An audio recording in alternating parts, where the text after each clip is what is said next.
Good morning friends, आज अपन start कर रहे हैं वर्किंग कैलकुलेशन साइंस का टॉपिक। मैंने पहला वीडियो अपना कंप्लीट हो गया था। आज अपना सेकंड वीडियो है लॉस एंड प्रॉफिट का।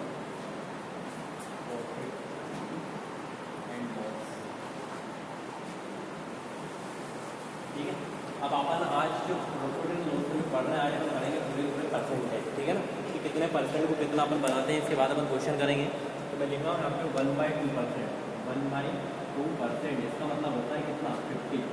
1/2 मतलब कितना होता है, 50%। ठीक है ना, आधा हाफ होता है, 50% का कितना होता है, तो 1/2 आप ऐसा इस टाइप से लिख सकते हैं। ठीक है, इसके बाद मैंने लिखा है यहाँ पे, मैं आपको पूरा काउंटिंग कंप्लीट करा दूँ। 1/3 आपका हो जाएगा 33 सही 1/3%। इसके बाद 1/4 का आपको हो जाएगा 25%। जैसे जैसे बढ़ते जाओगे ऑटोमेटिक कम होता चला जाएगा। 1/5 का होगा कितना, 20%। 1/6 का कितना होगा, 16 सही 2/3%। ठीक है, 1/7 का कितना होगा, 1/7 का हो जाएगा 14.28%। इसके बाद 1/8 का कितना हो जाएगा, 1/8 का 12.5%। ठीक है ना, 1/9 का कितना होगा, 1/9 का आपको हो जाएगा 33%। ठीक है ना, 1/9 का 33% एक कम होगा। 1/9 का आपका हो जाएगा ये 1/9 का 11 सही 1/2%। 1/10 का आपका हो जाएगा कितना, तो 10%। ठीक है, इसके बाद आपका चलेंगे इधर अपन 1/11 इक्वल टू 9.09%। 1/12, ठीक है, 1/12 कंप्लीट हो रहा अपना 14, 12, 11, 10, 9। 1/12 12 में आपका रहेगा 8, 8.5% के समथिंग। 1/12 में आपका रहेगा 8 से 1/3%। ठीक है, 1/13 का कितना हो जाएगा, 7.05 या अपन लिख सकते हैं 7 से 2/13%। 1/14 तो आपका आ जाएगा यहाँ पे 7 से 1/7%। ये आपको याद होना चाहिए डायरेक्टली परसेंटेज में। ठीक है, 1/15 ऐसे जाएगा यहाँ पे 6 से 1/3%। लिख लो पहले जल्दी को। तो ये सारे के सारे परसेंटेज है। 1/2 को बोलते हैं 50%। 50% का आप कितना होता है, तो 1/2 होता है। 33 ऐसे 1/3 हो जाएगा तो कितना, 1/3 का परसेंट हो जाएगा। 1/4 का 1/4 का कितना होगा, 36% होगा। 1/5 का कितना होगा, तो 20% होगा। 1/6 का कितना होगा, तो 16 से 2/3% होगा। 1/7 का कितना होगा, 14.28% होगा। 1/8 का कितना होगा, 12 से 12.5%। 1/9 का कितना होगा, 11 से 1/9%। इसके बाद आपका 1/10 का कितना हो जाएगा, 1/10 का आपका 10%। इसके बाद 1/11 का 9.09%। 1/12 का 8 से 1/3%। 1/13 का 7 से 9/13%। 1/14 का 7 से 1/7%। 1/15 का 6 से 2/3%। ठीक है ना, बढ़े आगे। अब ऐसे सवाल करते हैं तो अपने को जरूरत पड़ती है बीच में परसेंटेज की, तो इसलिए मैंने आपको पूरी तालिका लिखा दी है। ये आपको वैसे याद हो जाती चीज़ है, वो प्रैक्टिस करते चलेंगे तो अपने को वैसे ही याद हो जाएगा। ठीक है, चलो 1/15 के बाद आता है अपन 1/16। 1/16 का परसेंट कितना होगा, 1/16 का आता है 6 से 1/4। ठीक है, 1/17 का कितना होगा, तो 1/17 का आपका हो जाएगा 5.07%। 1/18 का कितना होगा, तो 1/18 का है आपका 1/19, 1/20, 1/19, 20 दोनों कैंसिल है। डायरेक्ट 17 के बाद 20%, तो 1/1 क्या जाता है 20। 1/20 का आपका हो जाएगा कितना, 25%।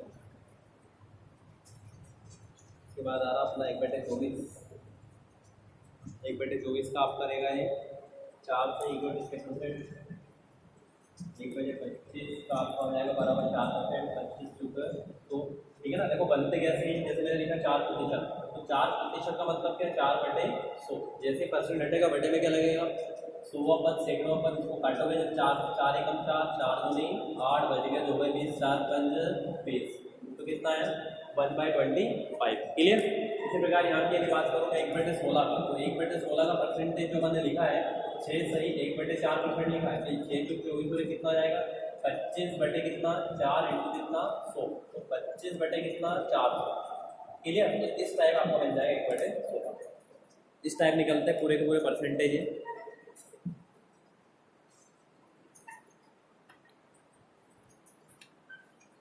चलो अब अपन करते हैं एक सवाल।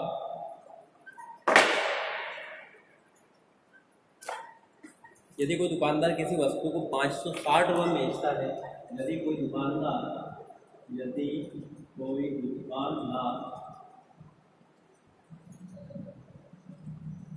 किसी वस्तु को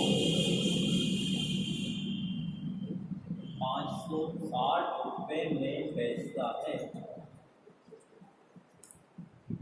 तो उसे यदि 560 रुपये बेचता है तो उस दुकानदार को 30% की हानि होती है।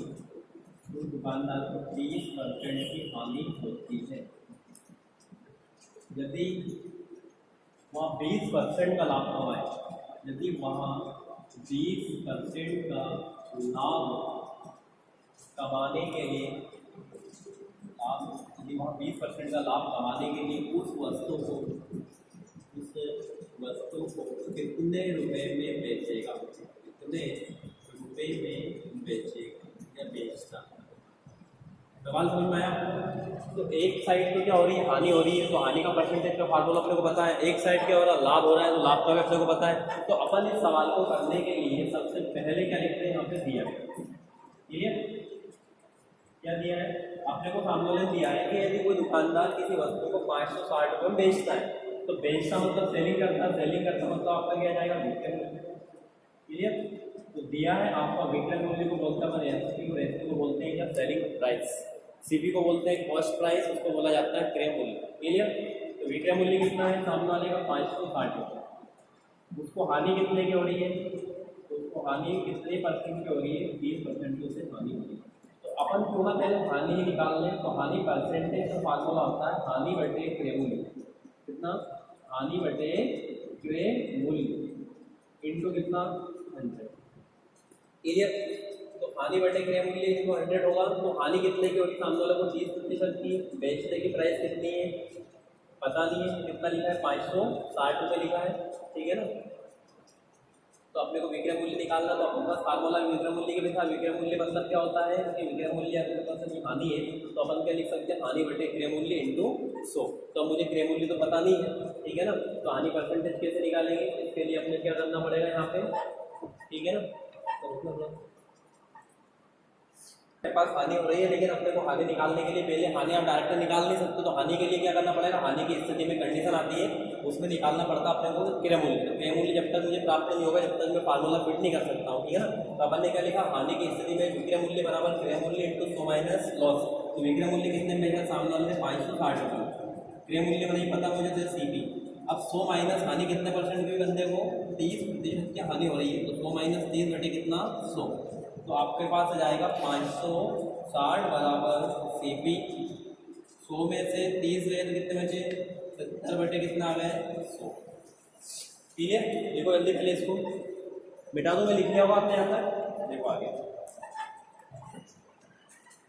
तो अपने को क्या निकल जाएगा, क्रय मूल्य। और जब क्रय मूल्य जाएगा तो अपन क्या निकाल सकते हैं, हानि का परसेंटेज। कितने परसेंट हानि हुई, तो 30% हानि होने के बाद उसको कितने में बेची, कितने में खरीदी। तो क्या करते हैं, यहाँ से 560 बराबर सीपी इंटू 70 बटे 100। 0 से 0 कैंसिल, ये हो गए आपके कितने 5600 बराबर कितने 7 सीपी। अब आपको पता होगा कि जब सीपी अपन निकालते हैं तो जो इंटू में रहती वैल्यू आ जाती है बटे में, तो ये कौन हो जाएगा 7। तो सीपी बराबर कितना 7/56। अब आपको पता चल गया होगा कि सामने वाले ने वस्तु को कितने रुपये में खरीदा, 800 रुपये में, और बेचा कितने में था 560 में। इसलिए उस हानि कितने परसेंट की हुई, 30%। लेकिन मुझे क्या करना है, लाभ की स्थिति। ठीक है ना? मुझे लाभ क्या करना है, मुझे लाभ की स्थिति में है, लाभ की स्थिति में क्या करना है, उस वस्तु पर कितने परसेंट का लाभ होता है, सामने वाले को 20% का लाभ होता है। तो अपन क्या लिखते हैं, लाभ परसेंटेज बराबर होगा लाभ बटे क्रय मूल्य, लाभ बटे क्रय मूल्य इंटू 100। तो लाभ कितने का हुआ, तो लाभ कितने का 20% का लाभ है ना? तो 20 बटे कितना, सीपी कितना 800 इंटू कितना, तो दो जीरो तो दो जीरो कैंसिल, 8 इसको यदि काटोगे यहाँ पे तो कितना आएगा ये, 20% का लाभ कमाने के लिए अपने को वस्तु को बेचना है, ठीक है। तो यहाँ पे आएगा क्या, लाभ की स्थिति। लाभ की स्थिति में कैसे निकालेंगे अपन, तो उसका एक फार्मूला हमारे वो हानि की स्थिति में था, अब यहाँ पे आएगा लाभ की स्थिति। तो लाभ की स्थिति में, लाभ की स्थिति में क्या होगा, वस्तु को क्या करेगा, सामने वाला बेचेगा। तो लाभ की स्थिति में फार्मूला होता है विक्रय मूल्य बराबर क्रय मूल्य, विक्रय मूल्य बराबर क्रय मूल्य, विक्रय मूल्य बराबर क्रय मूल्य 100, विक्रय मूल्य बराबर क्रय मूल्य 100 प्लस लाभ, 100 प्लस लाभ अपान 100।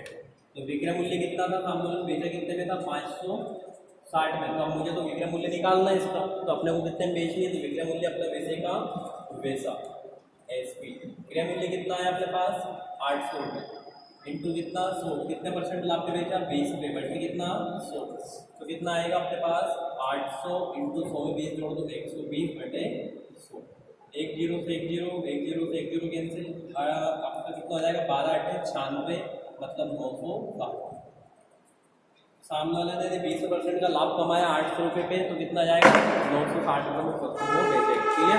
तो अपने सवाल का मेन मकसद क्या था, सवाल ने बोला था कि यदि कोई दुकानदार किसी वस्तु को 560 रुपये में बेचता है तो उसे 30% की हानि होती है। तो अपन ने क्रय मूल्य खरीद लिया, मतलब वस्तु कितने की निकली अपने पास, 800 रुपये की, जिसको बेच दिया 560 में, 30% घाटा खा गया, क्लियर। अब अपने क्या करेंगे कि जो वस्तु है उसमें 20% का सामने वाले को लाभ कमाना है, तो लाभ किस पे कमाएंगे, 800 रुपये पे। तो विक्रय मूल्य लाभ की स्थिति फार्मूला क्या होता है, विक्रय मूल्य बराबर क्रय मूल्य 100 प्लस लाभ अपन 100।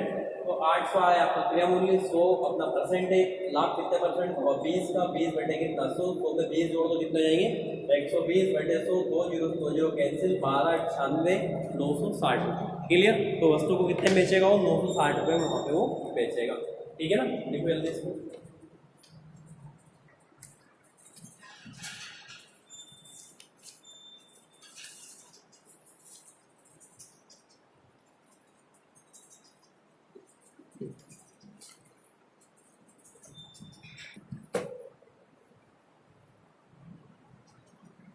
चलो एक बहुत अच्छा क्वेश्चन है अपने पास में। यदि कोई व्यक्ति 12 आम 15 रुपये में खरीदता है और 10 आम 14 रुपये में बेचता है, तो बताइए उसे कितने प्रतिशत का लाभ या कितने प्रतिशत की हानि होती है। तो देखो क्वेश्चन में पहले लिख दूँ आपको, यदि कोई व्यक्ति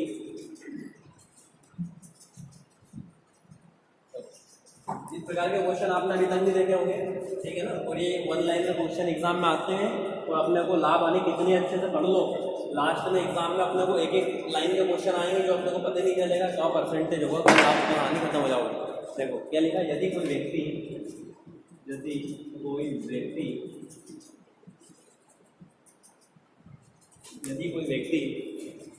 12 आम 15 रुपये में खरीदता है, 12 आम कितने रुपये में खरीदती है, 15 रुपये में खरीदता है। अब आपको पता चल गया होगा कि 15 रुपये में खरीदता है, तो खरीदता मतलब क्या, क्रय मूल्य, सीधी सी बात है। और क्या कर रहा है, 10 आम, और 10 आम कितने में बेच रहा है, तो 10 आम को बेच रहा, सामने वाला 14 रुपये में बेच रहा है, 14 रुपये में बेच रहा है।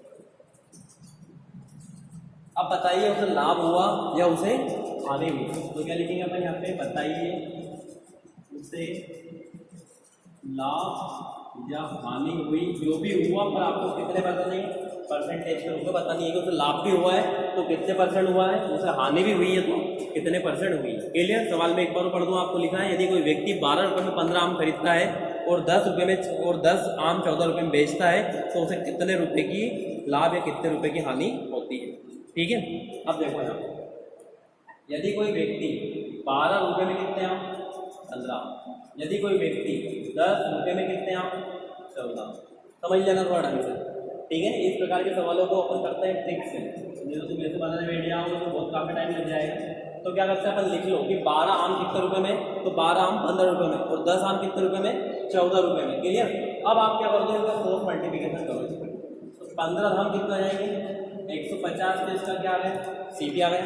और जब 12 का 14 में गुना करोगे इधर से, 14 दूने कितने होंगे, 28, 14 एकम 14, 14 और 2 कितने 16, कितने हो गए 168। अब आपको पता चल गया होगा कि ये तो होता है क्या कॉस्ट प्राइस, ये क्या होता है सेलिंग प्राइस। ऊपर हमेशा क्या आएगा क्रय मूल्य आएगा, नीचे हमेशा क्या आएगा विक्रय मूल्य आएगा। अब आपको पता चल गया है कि 150 रुपये का आम खरीदे और बेचे कितने में 168 रुपये में। अब आपको पता चल गया होगा कि 150 और 168 का टोटल डिफरेंस है कितने रुपये 18 रुपये है कि नहीं है कि 50 10 60 18। तो सामने वाले को ये पूरा सौदा करने में मतलब 12 आम खरीद के लाया 15 आम बेच दिया, 10 आम लाया 14 में बेच दिया, पूरा कार्यक्रम में पूरे सौदे करने में उसको जो लाभ हुआ वो लाभ कितने रुपये का होगा 18 रुपये का लाभ हुआ। लेकिन अपना सवाल तो ये बोल रहा है कि लाभ हुई चाहे हानि हुई मुझे किसको बताओ परसेंटेज ही बताओ। तो अपन बता सकते हैं, तो अपन क्या लिखेंगे कि लाभ जो होता है तो लाभ परसेंटेज का फार्मूला क्या होता है, तो लाभ परसेंटेज का फार्मूला होता है लाभ बटे क्रय मूल्य इंटू 100। अब आपके पास सब कुछ है, लाभ कितने का हुआ है 18 का, क्रय मूल्य कितने रुपए हैं 150 रुपये इंटू कितना 100, 0 से 0 कैंसिल, 5 से काट दो 5 3 15, 5 दूनी 10, 3 6 18, 6 दूनी 12। तो टोटल लाभ कितने परसेंट का हो एक बार देख लो 5 3 15, 5 दूनी 10, 6 दूनी 12, तो 12 को 3 से काटोगे तो कितना आएगा 5 3 15, 5 दूनी 10, 3 से 3 6 18 और 6 दूनी, ठीक है नहीं। तो टोटल लाभ कितने परसेंट का हुआ उसे 12% का लाभ हुआ। बताओ सवाल अच्छा है नहीं, कुछ भी नहीं है, आपको बस लिखना है 12 15 जो आए हैं 5 उनको 5 लिखो, जो यहाँ बैठा उनको यहाँ लिखो। तो 12 आम 14, तो मैंने क्या कर दिया क्रॉस मल्टीप्लिकेशन। अब हमेशा जो ऊपर वाला रहेगा वो सीपी बनेगा, नीचे वाला क्या बनेगा आपका एएसपी बनेगा। और इनको घटा लो जोड़ लो, यदि आपको 18 रुपये क्योंकि आपको पता चल गया है यहाँ पे बेचा सेलिंग प्राइस, ठीक है ना, तो आपको 18 रुपये का क्या हुआ लाभ हुआ है, तो लाभ को मान से निकाल सकते हैं। इसी प्रकार एक सवाल और है, तो ये बहुत ही सिंपल सवाल है, अपन जैसे जैसे करते जाएंगे पैटर्न अपन आगे बढ़ाते जाएंगे। अब देखो यदि आपसे कोई बोलता है, कभी कभी दुकानदार अपने को लालच देता है, क्या देता है लालच, वो लालच देगा कि 2 के साथ 1 फ्री। क्या बोलते हैं मार्केट में बहुत सारी चीज़ें बोलते हैं ना कि यदि आप हमसे कपड़े लोगे तो 2 जोड़ कपड़े पे 1 जोड़ हम आपको फ्री देंगे। तो देखना जब वो उस प्रकार के सवाल कहलाते हैं बाई गेट 1 फ्री, ठीक है ना। तो बाई गेट 1 फ्री के जो सवाल है वो एग्जाम में आते हैं, वो भी एक लाइन में आएगा कि यदि कोई दुकानदार 2 जोड़ी कपड़े पर 1 जोड़ कपड़े फ्री में देता है तो बताइए उसे क्या लाभ हुआ क्या उसे हानि हुई, ठीक है ना। तो देखते हैं उस प्रकार के सवाल भी, तो उस प्रकार के सवालों को बोला जाता है buy get 1 free, buy get 2 free. तो देखो वो सवाल में एक्चुअल में कोई फ्री नहीं मिल रहा आपको, 2 के साथ 1 फ्री, वो सामने वाला कीमत ले रहा है, लेकिन देखना सवाल के माध्यम से कि उस कीमत जो लेगा वो उसके बोलने में और उस कीमत को निकालने में कितना डिफरेंस। तो एक सवाल है यहाँ पे बाई गेट 2 फ्री, क्या लिखा है बाई गेट 2। अब बाई गेट 2 फ्री का मतलब क्या है, buy 2 get 1 free, buy 2 get 1 free, buy 2 get 1 free, इसका मतलब ये हुआ बाई 2 गेट 1 फ्री। इसका मतलब ये होता है तो हिंदी भाषा में कि 2 के साथ 1 फ्री। क्या होता है इसका मतलब, यदि किसी वस्तु को अपन ने किसी दुकान पे से लिया तो इसका मतलब होता है कि 2 वस्तु के साथ 1 वस्तु फ्री, 2 वस्तु के साथ 1 वस्तु फ्री।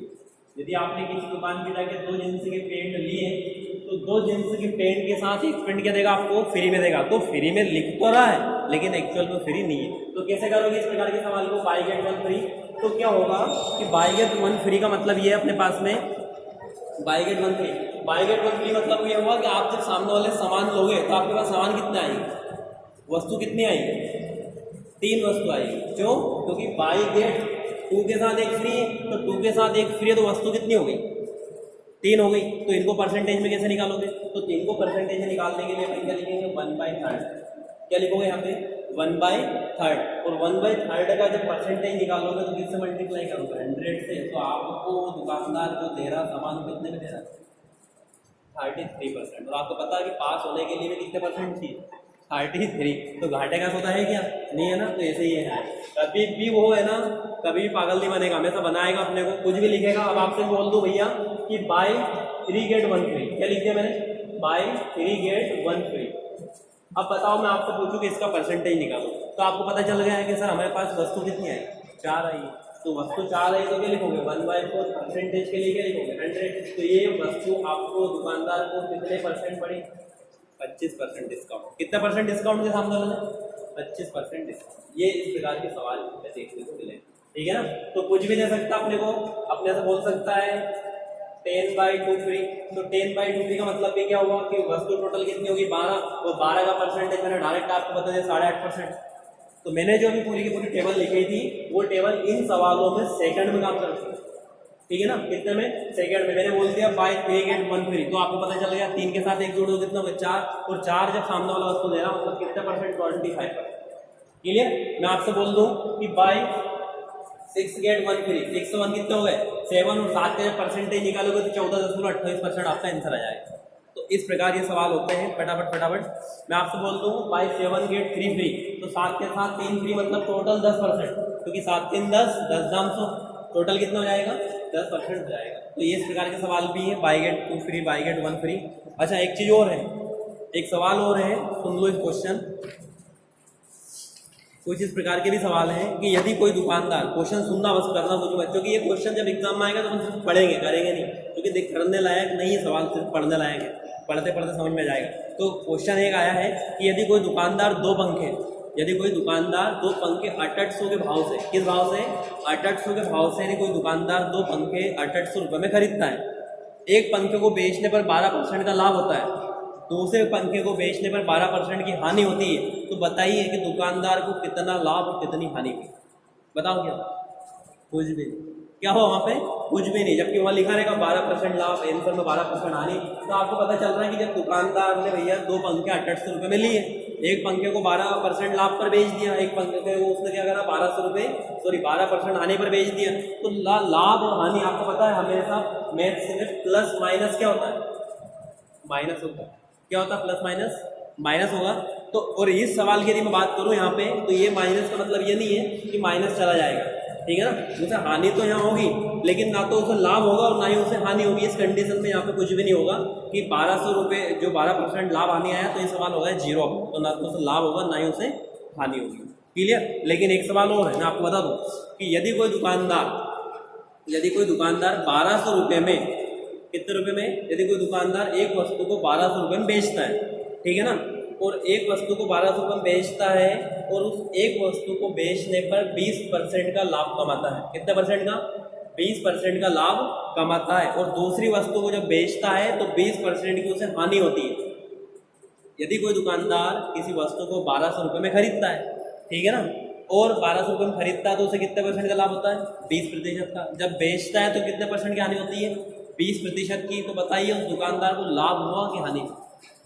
गलत। अब यहाँ कुछ भी नहीं आएगा। अब पकड़ो लाइन, क्योंकि जब 2 वस्तुएं रहेगी, सुन लेना, जब 2 पंखे रहेंगे तो ही हानि 0 होगी, और बाकी जब एक वस्तु रहेगी तो वहाँ पे उसे हानि होगी, कभी लाभ नहीं होगा। क्यों नहीं होगा? क्योंकि लाभ हानि प्लस माइनस हमेशा क्या होता है? लॉस ही होगा उसे, कभी लॉस फायदा उसे नहीं होगा। अब तुम्हें समझ में ना आए तो मैं एक सवाल के माध्यम से तुम्हें करा दूँ, कैसे देखो। तो आप याद रखना, हमेशा जब समान वस्तु की बात चले, क्वेश्चन बहुत ऐसा आएगा कि आपको पता नहीं चलेगा। जब क्वेश्चन आएगा कि भैया जब दो समान पंखे 800 रुपये के लिए इतने परसेंट का लाभ, इतने परसेंट की हानि, तो वहाँ 0 हो जाएगा, कुछ भी नहीं होगा। लेकिन जब वस्तु कितनी होगी? एक, जब एक वस्तु होगी तो आपको हमेशा हानि होगी, लाभ हानि यदि सेम कंडीशन में। तो देखो कैसे। तो अपन ने क्या लिखा कि जब कोई दुकानदार किसी वस्तु को 20% लाभ पर बेचता है तो प्लस आता है, लेकिन जब 20% हानि पर बेचता है तो क्या आता है? माइनस होता है। और परसेंटेज निकालने के लिए तो ऐसा नहीं है, इसमें क्या लगता है? लाभ हानि। तो 20% का लाभ इंटू 20% की क्या होगी? हानि, बटे परसेंटेज कितना आता है? 100। 0 से 0 क्या होगी? कैंसिल। 2 दूने कितना होगा? -4। तो कितने परसेंट की हानि हुई इसे? -4% की हानि होती है। समझ में आया? क्वेश्चन को करने में, क्वेश्चन को पढ़ने में जमीन आसमान का फर्क ही है। अब इसमें हानि क्यों आई? क्योंकि वस्तु कितनी है? एक, ठीक है ना। अब मैं एक चीज़ और बता दूँ आपको, इस प्रकार के क्वेश्चन में भी वो जो सामने वाले ने जो पंखे की जो कीमत दी 1200 रुपये, उस वस्तु की कीमत दी है, उस वस्तु की कीमत से अपना कोई लेना देना नहीं। अपने को तो सिर्फ लेना और देना यदि है तो लाभ और हानि पे। बताओ 1200 रुपये काम आए क्या? 1200 रुपये काम आए क्या? नहीं आया ना। अपने को तो पता चला बस इतना सा कि वो सामने वाले को 1200 रुपये पे क्या 4% की क्या हुई? हानि हुई। क्लियर? इस प्रकार के सवाल हैं अपने यहाँ पे। एक सवाल और सीख जाओ। एक सवाल है कि 5 वस्तुओं को यदि आप खरीदते हो, तो 4 वस्तुओं को बेचोगे उसके बराबर उसका मूल्य होगा।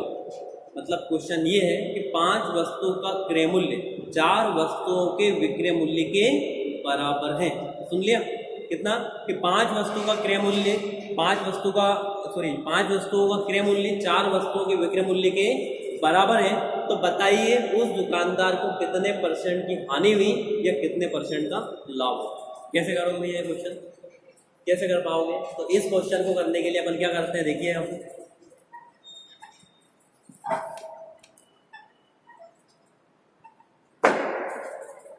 देखो आपको पता चल गया है कि 5 वस्तुओं का क्रय मूल्य, कितनी वस्तुओं का, 5 वस्तुओं का क्रय मूल्य 4 वस्तुओं के क्या है विक्रय मूल्य के आपस में क्या है बराबर। ये समझ में आया यहाँ तक कि 5 वस्तुओं का क्रय मूल्य 4 वस्तुओं के विक्रय मूल्य के बराबर है। अब मैं यदि आपसे एक बात पूछूं कि यदि इन वस्तुओं का तिर्यक गुणा अपन करें, क्या करें, तिर्यक गुणा करें, तो वापिस आपका ये फंडा बनना है। तो देखते हैं कैसे।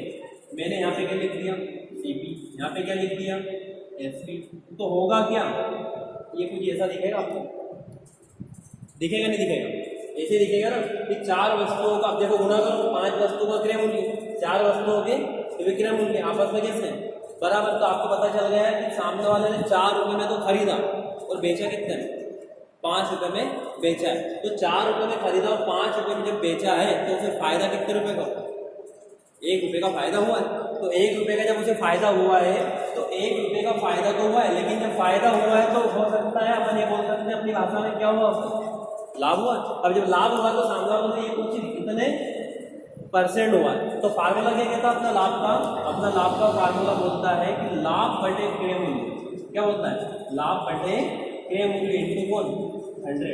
तो लाभ कितने का होगा 4 का, क्रय मूल्य कितना है आपके पास, क्रय मूल्य भी कितना है यहाँ पे। अब ऐसा यूँ करोगे क्रय मूल्य कितना है 5, तो 4 बटे 5 इंटू कितना 100, उल्टा होता है यहाँ पे, देखो पूरा करो ठीक है, क्रय मूल्य 5। अब ये करोगे तो कितना हो जाएगा आपका, 5 से काट दो इसको, कितना आएगा 5 दूनी 5 1 5 5 दूनी 10 और 20 चुकी कितना आ रही है 80। ऐसे करोगे तो 80 जाएगा। और यदि ऐसे करोगे यहाँ पे कि 1 बटे 4 इंटू 100 तो कितना आएगा 25। बताओ दोनों में सही कौन सा। अब मैं आपको एक चीज बताऊं, अपन ने परसेंटेज लिखा था परसेंटेज जब अपन ने लिखा था यहाँ पे, तो 1 रुपये का कितना % होता है 100, 1 रुपये का कितना % होगा। लेकिन यहाँ तो ना तो 100 है और ना 1, कितना है 25 और कितना है 80। तो इस कंडीशन में ये वाला जो आंसर है वो अपना क्या है गलत है और ये वाला क्या है सही है। क्यों, क्योंकि जब 25% है तो 25% को जब काटोगे तो अपना 1/4 आना चाहिए, तो 1/4 बन रहा है क्या। तो इस कंडीशन में थोड़ा सा क्या होगा आपको कि जो सेलिंग प्राइस है आंसर के टाइम में उसे क्या मानना पड़ेगा क्रय मूल्य। सेलिंग प्राइस कितने 4 है तो उसी को मैंने क्या माना यहाँ पे क्रय मूल्य, जो कि फार्मूला क्या होता है लाभ बटे क्रय मूल्य। तो लाभ कितने का होगा 1 का, क्रय मूल्य किसे माना 4। तो इस प्रकार के सवालों में जब इस प्रकार की कंडीशन बनती है तो जो विक्रय मूल्य होता है उसको क्या मानना पड़ता है क्रय मूल्य, और क्रय मूल्य को क्या मानना पड़ता है विक्रय मूल्य, जब जाके इस प्रकार के सवाल के आंसर अपने को। डाउट क्लियर है। चलो मैं एक सवाल और बता रहा हूँ। तो भैया मैं बता दूं आपको, प्रैक्टिस ही परफेक्ट है। हर सवालों को करने की अलग अलग विधियां हैं। सवालों को पढ़ने में, सवालों को सोचकर समझकर करने में जमीन आसमान का फर्क है। और आपको जो आंसर आ रहे हैं चारों ऑप्शन में 4 ही आपको आंसर मिलेंगे। आपको 25 भी मिलेगा, आपको 80 भी मिलेगा और 100 भी मिलेगा, लेकिन करेगा तो वही सही है जिसने इस प्रकार के सवाल करे। समझ में आया। चलो एक सवाल और बता दूँ मैं आपको। 25 वस्तुओं का क्रय मूल्य, सुन लेना सर, 25 वस्तुओं का क्रय मूल्य 20 वस्तुओं के विक्रय मूल्य के बराबर है। 25 वस्तुओं का क्रय मूल्य 20 वस्तुओं के विक्रय मूल्य के आपस में क्या है बराबर है। तो बताइए उस दुकानदार को कितने % का लाभ या कितने % की हानि होती है। तो देखिए कैसे, क्या लिखेंगे अपन यहाँ पे,